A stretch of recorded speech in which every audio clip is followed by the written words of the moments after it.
छत्तीसगढ़ की बात में आप सभी का स्वागत है। हमारी आज की खास पेशकश है बदलाव की सियासत। शेक्सपियर ने कहा था कि नाम में क्या रखा है, लेकिन हमारे देश की राजनीति में किसी संस्था, शहर और सड़कों के नाम बदलने में ही सब कुछ रखा है। शायद यही कारण है कि नाम बदलने की सियासत पक्ष और विपक्ष दोनों को खूब रास आता है। छत्तीसगढ़ में नई सरकार के आने के बाद योजनाओं के नाम बदलने का सिलसिला शुरू हो गया है। नई सरकार ने पंडित दीनदयाल उपाध्याय के नाम से संचालित प्रदेश की 5 शासकीय योजनाओं का नाम बदल दिया है। इस फैसले के बाद बीजेपी ने कांग्रेस पर बदले की राजनीति करने का आरोप लगाया है। हालांकि नाम बदलने का रिवाज भी, या ये कहें कि ये सियासत काफी पुरानी है, कोई आज का दौर नहीं है। पर आज बदलाव की सियासत पर ही हम बातचीत करेंगे, लेकिन उससे पहले रिपोर्ट देखिए आप।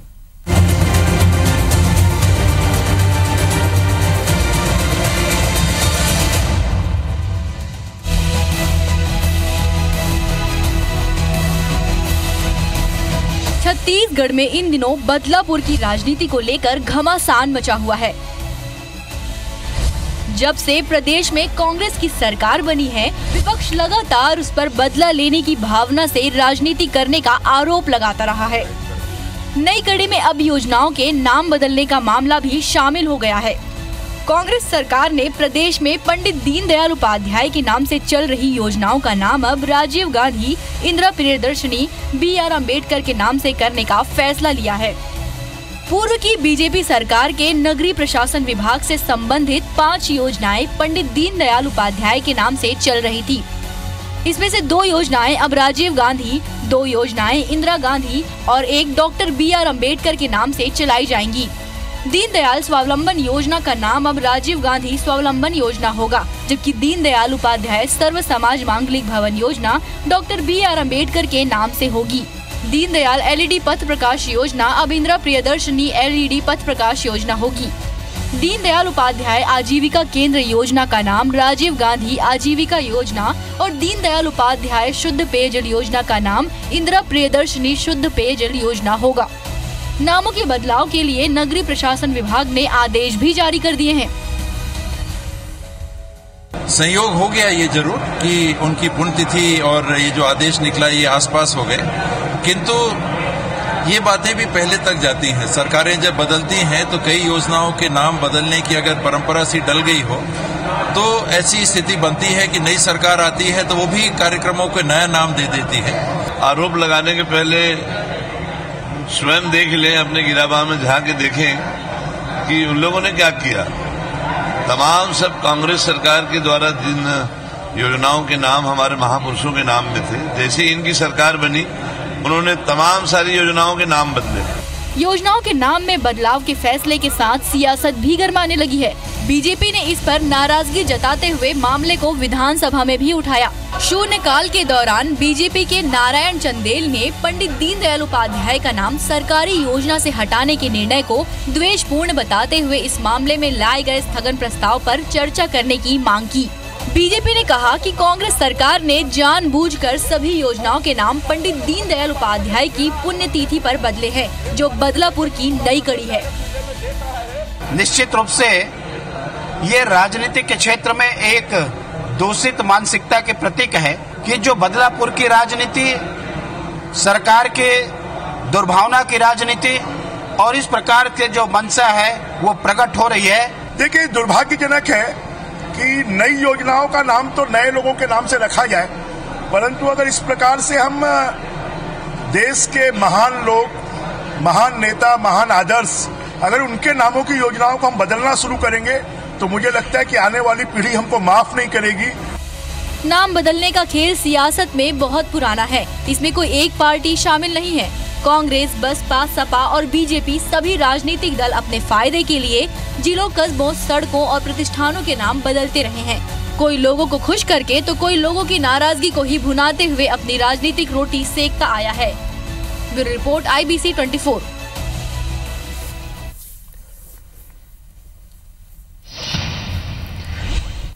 तो बदलाव की सियासत यानी कि सवाल तो नाम का ही है। थोड़ा सा इतिहास में जाएंगे, इतिहास में जाने की कोशिश करेंगे, लेकिन आप देखेंगे कि पहले जो राजा महाराजा हुआ करते थे उनके नाम से सिक्के चलते थे, उनके नाम से शिलालेख मिलते थे, फिर दूसरे राजा आए, फिर हुमायूं, अकबर, बाबर, फिर उसके बाद अंग्रेज और अंग्रेज के बाद भारतीय शासन।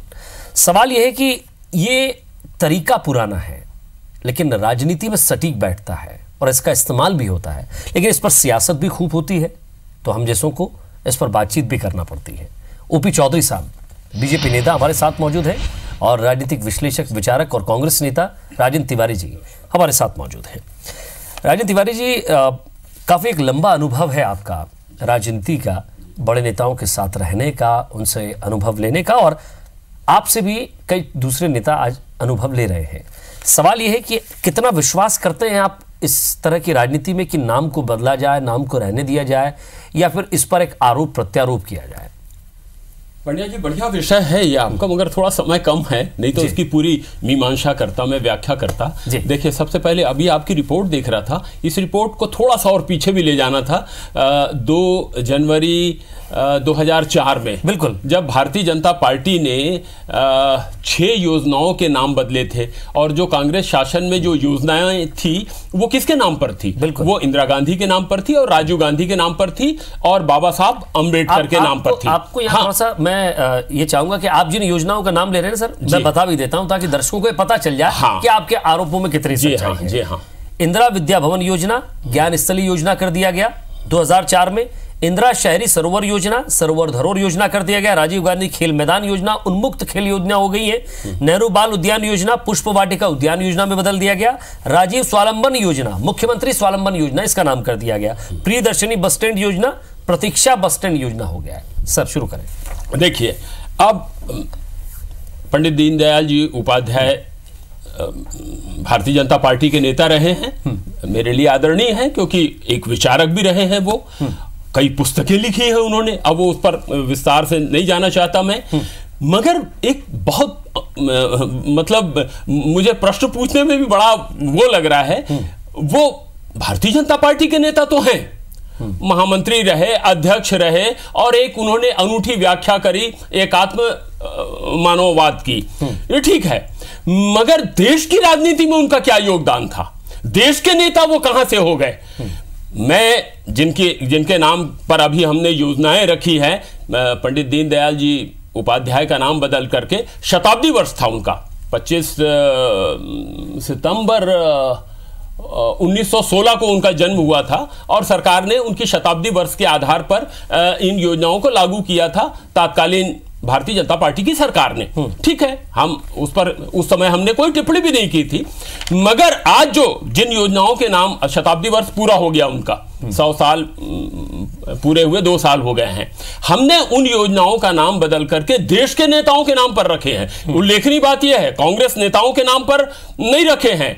वो कांग्रेस के नेता जरूर हैं, मगर वो उससे बढ़कर के देश के नेता रहे हैं। कैसे नेता रहे हैं? इंदिरा जी, जिन्होंने प्रीवी पर्स की समाप्ति किया, जिन्होंने बैंकों का राष्ट्रीयकरण किया, और एक अभूतपूर्व बात, पाकिस्तान के 2 टुकड़े कर दिया, आधा कर दिया पाकिस्तान को, और इस देश की एकता और अखंडता के लिए जब पाकिस्तान का षड्यंत्र चल रहा था कि यहां पर खालिस्तान की स्थापना की जाए, तो उन्होंने उस योजना को भी, उस षड्यंत्र को भी नाकाम किया और अंततः इस देश के लिए अपने प्राणों की आहुति दे दिया उन्होंने। राजीव गांधी के मामले में बात करें, 18 वर्ष के नौजवानों को उन्होंने मताधिकार दिया। आज पंचायत राज जो देख रहे हैं, ये उनकी देन है। दल बदल कानून उनकी देन है। उससे बढ़ करके आज जो आधुनिक भारत की तस्वीर देख रहे हैं हम, उसकी नींव करता राजीव गांधी रहे, और अंततः वो भी इस देश की एकता और अखंडता के लिए अपने प्राणों का उन्होंने बलिदान कर दिया। ये दोनों ऐसे नेता रहे जो 52% और 54% वोट पाकर इस देश के नेता बने। सर जी, लेकिन क्या इन नेताओं को भी अपने नाम में दिलचस्पी थी? ये नेता इंदिरा गांधी जी, राजीव गांधी जी, नेहरू जी, ये भी तो कर सकते थे। भगत सिंह फलाना योजना ये कर सकते थे, चंद्रशेखर जी ये योजना, महात्मा गांधी के नाम पर तो चली रही है, उसको तो कोई छेड़ता नहीं है क्योंकि रिस्क कोई लेना नहीं चाहता। रिस्क की बात नहीं, उनको लागे, उनको नहीं, हम समय समय पर अब शहीद आदम भगत सिंह की बात किया आपने। सर मेरी बात भगत सिंह जी ने जिस तरह से पंडित जवाहरलाल नेहरू के लिए कहा है योजना, आप हमारे आप देश के बाकी आदर्श भी उन्होंने नहीं कल्पना की हो। मेरे पिता ने तो नहीं सोचा था कि उनके नाम पर कुछ बने ये वो, मगर मेरी तो इच्छा होती, आपकी भी इच्छा होती है कि अपने पूर्वजों के नाम पर कुछ ना कुछ बनाया जाए। तो हमारी तो ये धरोहर साहब, और ये हमारी धरोहर नहीं है, ये पूरे देश की धरोहर है। पूरे देश के लिए उन्होंने काम किया, पूरे देश के लिए अपने प्राणों का बलिदान किया है। एक वंश का, एक कुल का, एक जाति का, एक संप्रदाय का, हर व्यक्ति का नहीं, कैसी बात कर रहे, वंश का नाम मत लीजिए। मैंने कहा कि इन्होंने देश के लिए अपने प्राणों का बलिदान दिया है। और भारतीय जनता पार्टी के एक नेता का नाम बताइए। हम बड़े श्रद्धा के साथ में अटल बिहारी जी वाजपेयी का स्मरण करते हैं। उन्होंने वो देश के नेता थे अटल बिहारी जी वाजपेयी। देखिए, मैं कह रहा हूं कारगिल का युद्ध किया उन्होंने, हम उनके नाम पर कभी आपत्ति नहीं। अभी उनका दुखद देहावसान हुआ, हमने आयोजित किया सभा उनके लिए। चौधरी साहब, जब आप लोग भी सत्ता में आए थे, आपकी पार्टी भी सत्ता में आई थी, हालांकि उसमें आपका कोई दोष नहीं, आप उस समय अफसर थे या अफसर उसके बाद बने होंगे, लेकिन आपका उसमें कोई तनाव नहीं था, आपका उसमें कोई रोल नहीं था। लेकिन अब आपका रोल अहम हो जाता है आज। जी, किताबें आपने बहुत सी पढ़ी होंगी जी, लेकिन आज ये बताइए कि आखिर उसकी ग्रामर में इतना संधि विच्छेद पर्यायवाची शब्द को लेकर तनाव क्यों है? महात्मा गांधी है तो उसको कोई साथ छेड़छाड़ नहीं करना चाहता, क्योंकि वो एक पर्टिकुलर ऐसा नाम है जिसके नाम पर आज भी सियासत हो रही है। देश के राष्ट्रपिता के नाम पर आज भी सियासत की जा रही है। योजनाओं को लेकर, नाम बदलने को लेकर इतना संघर्ष क्यों होता है? मैं पांड्या जी एक ही बात बोलना चाहूंगा कि एक तो मुझे थोड़ा सा समय देंगे, बिल्कुल दूंगा, और दूसरा मैं एक ही पॉइंट रखना चाह रहा हूं कि आज जो अभी जो 11 तारीख को आदरणीय दीनदयाल जी की पुण्यतिथि पर एक सामान्य शिष्टाचार होता है, हम एक दूसरे घर जाते हैं। उस दिन इस तरह की जो नाम परिवर्तन की जो घटना हुई है वो केवल एक प्रक्रिया नहीं है, बल्कि कांग्रेस की एक सोच को दर्शाता है। जैसा कि इंदिरा गांधी जी के नाम पर 2 नामकरण किए गए, 2 नामकरण राजीव गांधी जी के नाम पर किए गए, ये स्पष्ट रूप से वंशवादी चाटुकारिता की जो कांग्रेस की परंपरा और सोच और राजनीति है उसी का द्योतक है। मैं ये बात बोलना चाहूंगा। मैं आपको यही बोलना चाहूंगा कि कांग्रेस में एक रणनीति, एक चाटुकारिता एक चलती रहती है कि पूरे देश को गांधी परिवार के इर्द गिर्द सिमेट कर रख दिया जाए। मैं एक उदाहरण देना चाहूंगा। 1990 में गैर गांधी परिवार प्रधानमंत्री, गैर कांग्रेसी प्रधानमंत्री जी द्वारा अंबेडकर जी को भारत रत्न दिया गया 1990 में। 1991 में कांग्रेस के ही रहे लेकिन लौह पुरुष, इस देश को एक करने वाले सरदार पटेल जी को भारत रत्न 1991 में गैर गांधी परिवार, गैर कांग्रेस प्रधानमंत्री जी द्वारा दिया गया। जयप्रकाश नारायण जी को 1999 में जाकर भारत रत्न दिया गया। राजीव गांधी जी को 1991 में भारत रत्न प्राप्त होता है। पूरे भारत के इतिहास को आप देखेंगे तो केवल 2 प्रधानमंत्री हुए जिन्होंने खुद अपने लिए भारत रत्न रिकमेंड किया। 1955 में पंडित नेहरू जी ने रिकमेंड किया और स्वयं भारत रत्न लिया, और 1971 में श्रीमती इंदिरा गांधी जी ने रिकमेंड किया और स्वयं भारत रत्न लिया। आजाद भारत के इतिहास में केवल 2 प्रधानमंत्री हुए हैं जिन्होंने इस तरह की बात हुई है, इस सोच के द्वारा कि पूरे देश में केवल गांधी परिवार को चलाया जाए, बाकी कोई महत्वपूर्ण नहीं है। चाहे सरदार पटेल हो, चाहे जयप्रकाश नारायण हो, चाहे अंबेडकर हो, हर एक को तिरस्कृत करने का काम कांग्रेस ने किया। मैं मिराया और रेहान कौन नाम है ये मैं आप सबको पूछना चाहूंगा। मिराया और रेहान जी, तिवारी जी को भी मैं पूछना चाहूंगा। सर देखिए, ये जितने मुझे मिराया और रेहान अगर बता सकते हैं तो बता दीजिए। नहीं, मैं स्वतंत्रता संग्राम के बहुत से नाम पूछना चालू करूंगा तो आपको एक नाम याद नहीं आएंगे, क्योंकि आपकी पूंजी नहीं है। मैं आपसे दीनदयाल जी उपाध्याय के बारे में पूछना चाहूंगा कि 1916 में उनका जन्म हुआ। महात्मा गांधी ने 1942 में आंदोलन किया, पूरा देश अंग्रेजों भारत छोड़ो के नारे से गूंज रहा था। 26 साल की उम्र थी, क्यों नहीं जेल में गए? मैं बड़े सम्मान के साथ, मैं उनके अनादर में नहीं कह रहा हूं, मगर एक सवाल खड़ा कर रहा हूं। इनके पास इनकी अपनी कोई पूंजी नहीं है। ये सुन लीजिए ना, सुन लीजिए आप। हाँ, नहीं वो अब आप आपसे जवाब। मेरे पास लंबी चौड़ी फहरिस्त है स्वतंत्रता संग्राम सेनानियों की, जिसमें भारतीय जनता पार्टी का या तात्कालिक जनसंघ का या तात्कालीन हिंदू महासभा का, जिन्होंने महात्मा गांधी की हत्या की। एक नाम ये निकाल करके बता दें। मैं आपसे निवेदन करना चाहता हूं। ये जाते हैं पश्चिम बंगाल, वहां सुभाष चंद्र बोस का नाम लेते हैं। 1939 में हमारे अध्यक्ष थे सुभाष चंद्र बोस। ये गुजरात में बात करते हैं वल्लभ भाई पटेल की, उस वल्लभ भाई पटेल की बात करते हैं जो कांग्रेस के नेता रहे और जिन्होंने आरएसएस पर बैन लगाया। ये कहते हुए बैन लगाया, सुन लीजिए आप, उन्होंने खुद आरएसएस पर देश के लिए घातक है, उन्होंने खुद ये शब्द कहा था उन्होंने। सवाल के उत्तर और आप इंदिरा गांधी, इस तरह के सवाल सामने आ जाते हैं कि इस महान व्यक्ति ने देश की आजादी में क्या रोल निभाया। अगर मैं अपनी बात करूं तो मेरे भाई देश की आजादी में कोई रोल नहीं है, क्योंकि मैं उस समय था नहीं। अब ऐसे में अगर जो व्यक्ति अगर उस समय था या उसकी देश की आजादी में कोई रोल नहीं रहा या देश की आजादी के अलग वो कोई दूसरा काम करता रहा, तो क्या उसी आधार पर उसको देश अब तोलेगा? तिवारी जी, नहीं, मैंने पहले ही कहा ना कि देश उस आधार पर नहीं तौलेगा, देश इस आधार पर तौलेगा कि देश ने उस व्यक्ति का मूल्यांकन कितना किया, देश की जनता किसको चुनती है। पंडित जवाहरलाल नेहरू देश के नेता थे, 9 साल से ज्यादा समय तक जेल में रहे हैं भाई साहब। वो अब बताने लग जाऊं तो पंडित जी के बारे में आधा घंटा इसी में लग जाएगा। इंदिरा जी को देश ने चुना था और जो उनके कार्य है वो हम सबके सामने है।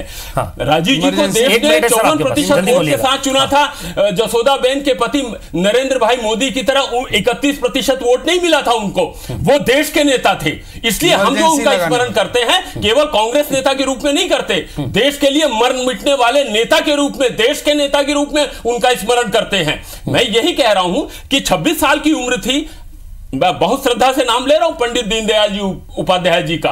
वो देश की आजादी के लिए जेल जाने का काम क्यों नहीं किए, जब पूरा देश जिस देश के आजादी के लिए मस्तानों से भरा पड़ा था। अभी चौधरी जी ने अंबेडकर जी का नाम स्मरण किया। अंबेडकर जी तो हमारे आदरणीय हैं, हमारे भी स्मरणीय। पहले कानून मंत्री उनको पंडित जवाहरलाल नेहरू ने अपने मंत्रिमंडल में शामिल किया था। उन्होंने देश के संविधान का निर्माण करने का काम किया। उनके नाम से बनी योजना को इन्होंने बदला भारतीय जनता पार्टी के यहाँ की सरकार ने। चौधरी साहब प्रमाण दीजिए। मैं आपको ये बोलना चाहूंगा, मैंने मिराया और रेहान, ये ले लीजिए प्रमाण, मिराया ये दे दीजिएगा, अभी सुन लीजिए पहले। मिराया और रेहान मैंने जो नाम पूछा था कोई स्वतंत्रता संग्राम सेनानी का नाम नहीं है। वो मिराया वाड्रा और रेहान वाड्रा रॉबर्ट वाड्रा जी के बेटे और बेटियां, उनका नाम पता होना चाहिए विशेषकर कांग्रेस वालों को, क्योंकि एक दिन वो कांग्रेस के अध्यक्ष बनेंगे और महासचिव बनेंगे और हो सकता है कुछ दशक के बाद नामकरण उनके स्कीमों अमित शाह के बेटे का नाम भी स्मरण कर ले क्या हम लोग, भारतीय जनता पार्टी 50,000 की कंपनी 80 करोड़ की हो गई थी, उनके बेटे का भी नहीं वही कह रहे हैं कि आज बेटों के ऊपर है, तो फिर अमित शाह के बेटे का भी नाम लीजिए। रॉबर्ट वाड्रा के बेटे का नाम ले रहे हैं। रॉबर्ट वाड्रा कोई कांग्रेस के इतने बड़े नेता नहीं है जिनका आप स्मरण कर रहे हैं।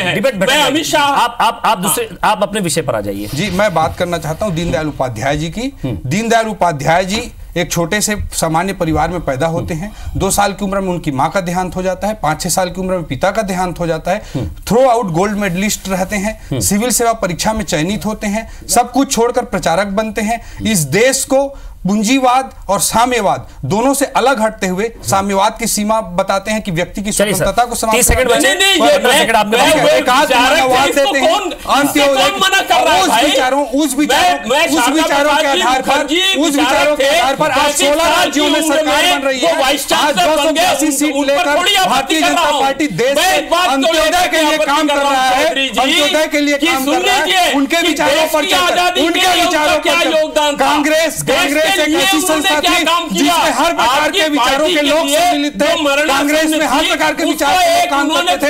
राइट विंग के लोग भी इस कांग्रेस में शामिल होकर काम करते थे। लेफ्ट विंग के लोग भी कांग्रेस में शामिल होकर काम करते थे। कांग्रेस को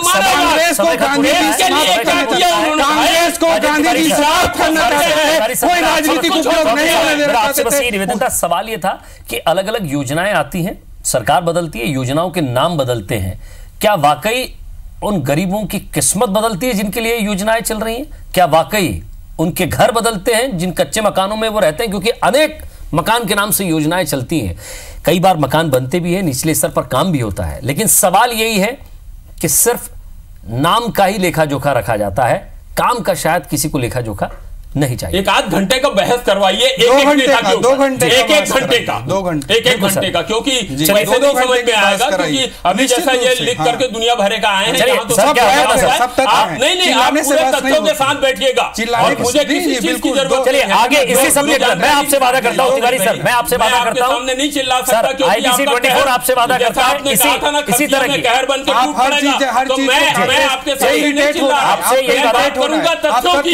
चौधरी साहब आपसे भी आप दोनों से यही वादा है, आप दोनों से यही वादा है कि आगे हम इसी तरह की एक बौद्धिक रखेंगे। हाँ, बौद्धिक रखवाइए, उसी पर बिल्कुल एकेडमिक डिस्कशन होगा, उसी पर हम बातचीत करेंगे। फिलहाल आप दोनों का शुक्रिया, बहुत बहुत शुक्रिया, नमस्कार।